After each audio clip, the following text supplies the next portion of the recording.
Assalamualaikum warahmatullahi wabarakatuh. Kami dari kelompok pengguna sistem pembayaran, saya Safa Firman dengan Ibu 10812 pesawat 1.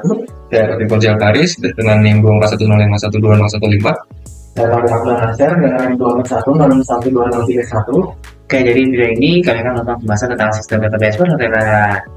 Oke teman-teman, kita masuk ke pembahasan. Jadi sebelum beralih ke live query-nya, aku bakal menjelaskan dulu nih tentang asal-usulnya dulu, istilahnya lah.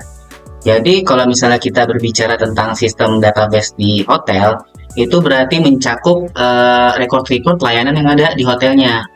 Dan kalau dulu layanan itu kan dicatatnya di atas kertas gitu ya.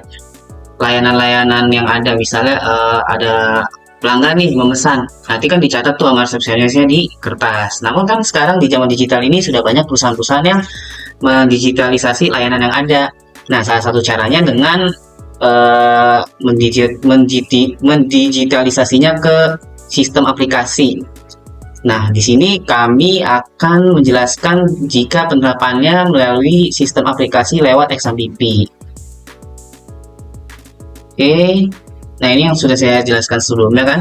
Jadi dari yang konvensional menggunakan pencatatan berubah beralih ke digitalisasi karena kan tidak efektif juga ya. Kita harus menyiapkan ruang penyimpanan buat menyimpan kertas-kertasnya, dan kalau misalnya ruang penyimpanan itu terjadi bencana atau bagaimana, data-datanya hilang kan. Makanya banyak perusahaan yang beralih ke sistem informasi gitulah. Nah, di sini hasil identifikasi kami di perhotelan ini ada beberapa entity ya. Entity ini maksudnya seperti pemisahan record-record yang ada. Jadi di sini yang pertama ada pegawai, yang dimana pegawai ini memiliki identitas diri. Nah, identitas diri dari pegawainya ini biasa disebut atribut. Jadi di sini atributnya kami identifikasi ada ID pegawai, ada nama, jenis kelamin, tanggal lahir, alamat, nomor HP, dan jabatan. Untuk isiannya sendiri ini lebih ke contohnya ya, contoh isinya. Jadi misalnya ID pegawainya ada P001, namanya Cecep Kadir, kelaminnya laki-laki dengan tanggal lahir sekian, alamat sekian, nomor HP sekian, dan jabatan sekian. Dan dari identifikasi kami, entity yang ada itu ada 6. Yang pertama ada pegawai, ada pelanggan, kemudian ada kamar, ada jenis kamar, kemudian ada reservasi dan transaksi. Nah, dari record-record yang ada ini bisa terkaitan satu sama lain, atau kita lebih sering sebutnya relationship. Misalnya bagaimana? Misalnya pegawai dengan pelanggan, itu relationship-nya bisa kita katakan misalnya satu pegawai melayani banyak pelanggan. Nah, itu disebutnya kalau misalnya dari satu ke banyak, kita sebutnya one to many. Atau misalnya ada kamar ini memiliki banyak jenis kamar, jadi one to many juga. Jadi seperti itu teman-teman untuk rinciannya. Nanti untuk implementasi ke sistem XMPP-nya ini akan dipandu oleh teman saya. Oke, baik. Jadi sini tabel yang akan kita buat pertama adalah tabel pegawai.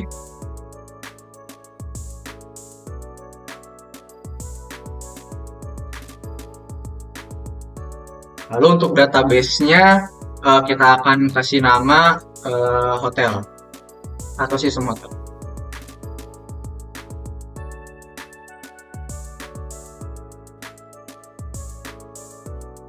Lalu kita akan gunakan database tersebut. Oke, setelah itu tadi seperti yang saya bilang, kita akan membuat yang pertama itu tabel pegawai.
Ini adalah tabel pegawai. Oke, baik, tabel kedua yang akan kita buat yaitu tabel pelanggan. Oke, ini adalah kodenya, query-nya. Di sini untuk tabel pelanggan, untuk primary key-nya itu ID pelanggan, tipe datanya varchar, lalu nama, tipe datanya juga varchar, jenis kelamin, tanggal lahir, alamat, dan nomor HP. Maaf, di sini tipe datanya bikin. Oke, kita enter. Lalu kita lihat tabelnya. Ini adalah untuk tabel pelanggan. Tabel ketiga yang akan kita buat yaitu tabel jenis kamar. Untuk primary key-nya yaitu ID jenis kamar. Lalu ada nama, lalu tipe ranjang. Lalu setelah tipe ranjang ada ukuran kamar. Ukuran kamar harga per malam, tipe datanya itu desimal. Oke, kita lihat tabelnya. Ini merupakan tabel jenis kamar. Tabel selanjutnya akan kita buat yaitu tabel kamar query-nya. Di sini sebagai primary key-nya yaitu si ID kamar ini. Lalu sebagai foreign key yaitu ID jenis kamar yang dimana kita dapat dari tabel jenis kamar. Gitu. Kita enter. Lalu kita lihat tabelnya.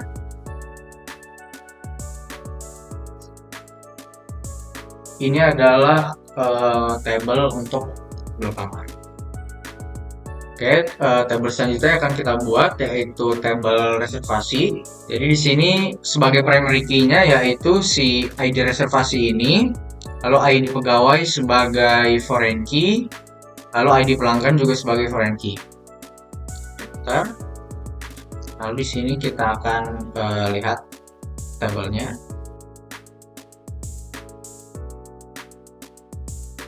Ini adalah tabel reservasi. Oke, untuk tabel yang terakhir yaitu tabel transaksi. Ini adalah query-nya. Jadi di sini sebagai primary key-nya yaitu ID transaksi, lalu untuk foreign key-nya yaitu ID reservasi dari tabel reservasi. Kita lihat tabelnya. Oke, ini adalah tabel transaksi.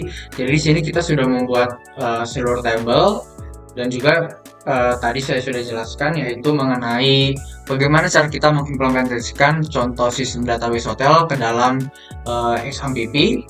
Ya, ini adalah tabel-tabel yang tadi saya sudah buat. Lalu selanjutnya di sini kelompok kami akan memasukkan contoh data-data dari sistem hotel ke dalam tabel-tabel yang sudah tadi saya buat.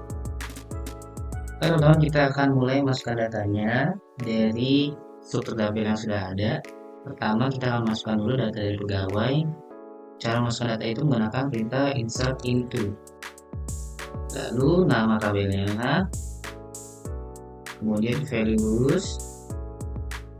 Nah, di sini datanya harus dimasukkan sesuai urutan atributnya. Di pegawai kan dari pegawai dulu, jadi kita masukin yang ID pegawai dulu, teman-teman.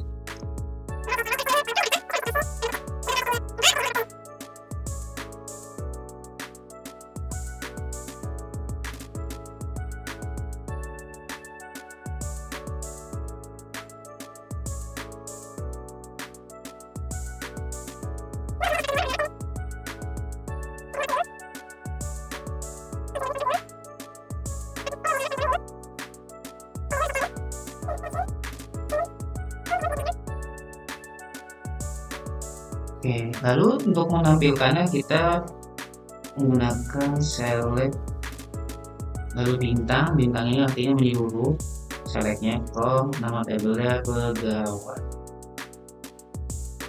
Oke, jadi seperti ini teman-teman hasilnya.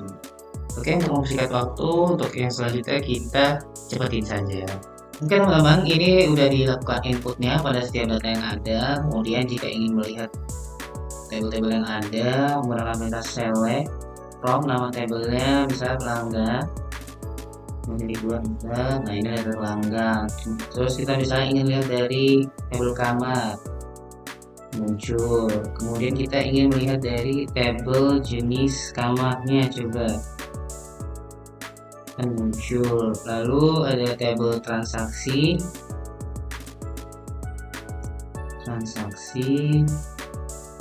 dan yang terakhir ada tabel reservasi.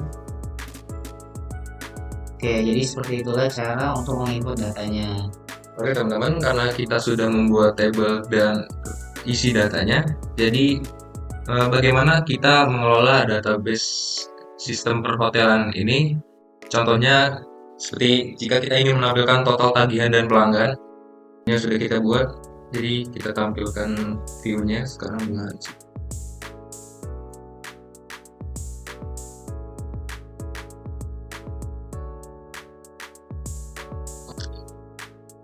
Oke, jadi ini ada view total tagihan. Kita menggunakan view agar kita bisa menampilkan informasi tentang total tagihan supaya tidak mengulangnya kembali. Lalu di sini kita menggunakan join, kita menggunakan tabel pelanggan sebagai tabel yang utama digabung dengan tabel reservasi. Lalu kita juga menggunakan query group untuk menggabungkan pelanggan, tabel pelanggan dari ID pelanggan dan atau mungkin contoh yang kedua, kita ingin menampilkan detail transaksi. Oke, jadi ini query-nya. Kita menggunakan view untuk membuat table view. Lalu di sini kita select, ada ID transaksi dari table transaksi, tanggal bayar dari table transaksi, dan seterusnya. Kemudian kita menggunakan transaksi sebagai table utama dan menggabungkannya menggunakan join transaksi dengan reservasi, pelanggan dengan reservasi. Dan kita coba untuk menampilkannya.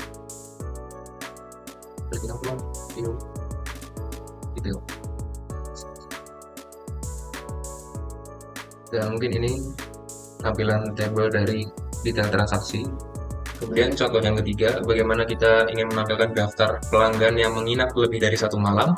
Dan ini query-nya, kita memasukkan ID pelanggan dari table pelanggan, nama dari table pelanggan, nama menginap dari table reservasi. Kemudian kita menggunakan table pelanggan sebagai table utamanya, menggabungkan dengan table reservasi dengan join. Dan di sini kita menggunakan filter, query filter yaitu where, di mana fungsi dari substring index ini itu mengambil angka pertama sebelum spasi pada kolom lama menginap. Contoh misalnya 2 dari 2 malam. Jadi kita mengambil 2 dari 2 malam itu. Kemudian ada case di sini. Case itu untuk mengubah angka tersebut menjadi tipe numerik agar kita bisa membandingkannya. Dan selanjutnya untuk ini tabelnya ada di pelanggan, nama, nomor HP, nama menginap, tanggal reservasi, dan tagihan. Dan ini merupakan tabel yang berisi informasi data dari pelanggan yang menginap lebih dari 1 malam. Oke, selanjutnya contoh yang terakhir, misalnya kalian ingin menampilkan daftar kamar yang tidak pernah direservasi. Kita mengambil ID kamar dari tabel kamar, lantai kamar dari tabel kamar, dan seterusnya. Dan kita menggunakan tabel kamar sebagai tabel utama, lalu menggunakan join untuk menggabungkan tabel kamar dengan jenis kamar. Dan kita menggunakan where filter sini agar mencari ID kamar yang tidak ada di dalam tabel reservasi. Dan ini tampilan tabel dari hasil daftar yang kamar yang tidak direservasi. Sekian dari kami, mohon maaf jika ada kesalahan. Assalamualaikum warahmatullahi wabarakatuh.